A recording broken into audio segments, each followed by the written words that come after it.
We have two identical road bikes. One of them's got a 300-pound group set on it, and one of them has a 3,000-pound group set on it. In today's episode, we're going to ride them both and see what the difference is.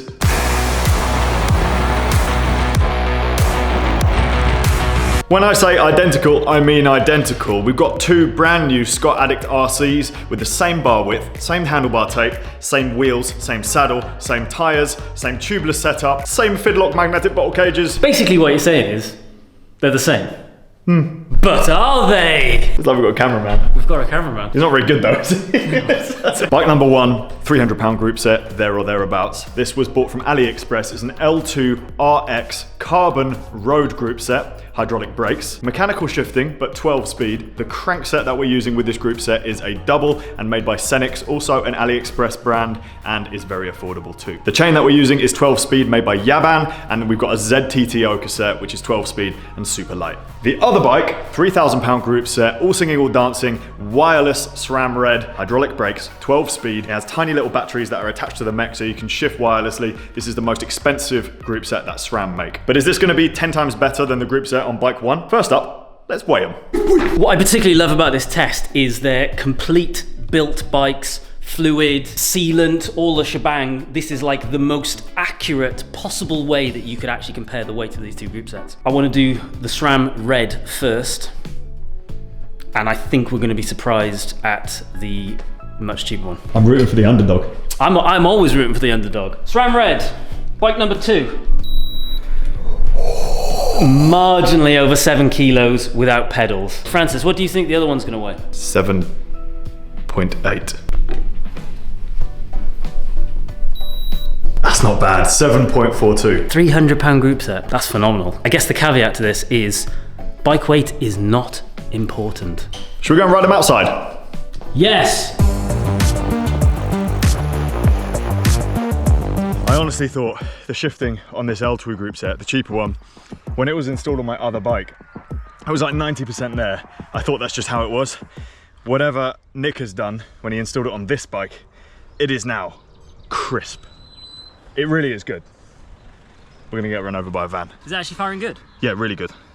And this is with the ZTTO cassette, which is notorious for being a little bit funny sometimes. The L2 bits of it do look good. The crank looks crap. Because let's be honest, this SRAM red build, the bikes were on the roof when you don't care how when we bikes went look. when we went to Decathlon. No, it's always about how it looks. It just doesn't. It's not about having to pay loads of money. If you can make it look good for not loads of money, then why wouldn't you? Yeah, the crankset does look crap, doesn't it? When we were at Decathlon failing to get something for another video, there was literally people walking past the car with the bikes on the roof, and more people stopped to look at the SRAM red than they did based on my survey. Yeah, okay, yeah. Accurate survey done by Jimmy. Are we gonna ride or what? Yeah, let's carry on riding.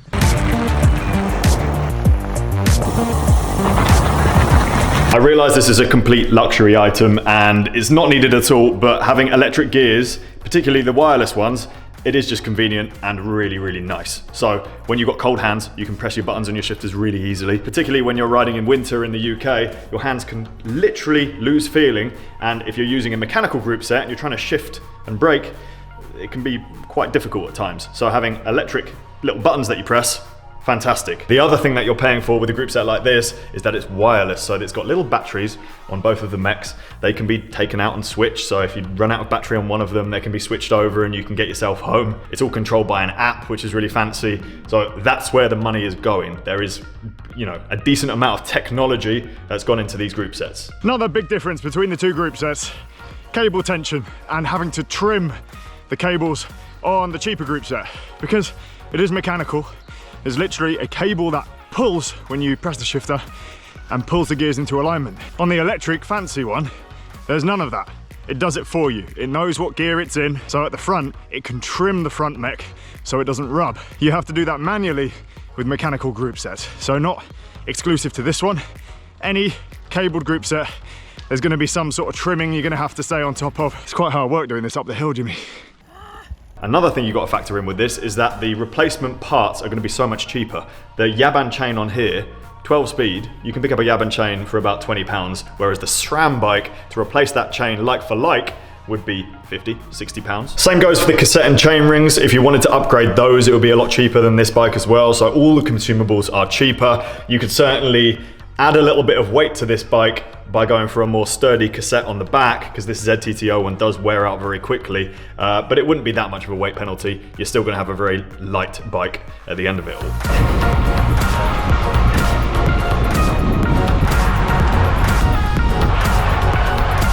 Both of them are phenomenal to ride. They're clearly either Groupset, or both of these setups are incredibly fun and incredibly fast bikes. It just feels fast, doesn't it? The shifters on the L2 are better than the shifters on the Red. As in feel-wise? Ergonomically. I agree. But I think that's because Red, if you pay attention to SRAM group sets, the hierarchy goes Red, Force, Rival in the top 3.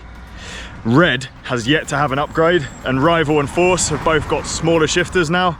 So I think what's going to happen is that Red is going to get upgraded in the next few weeks. It feels like it's behind the times now, doesn't it? Yeah, they're just big.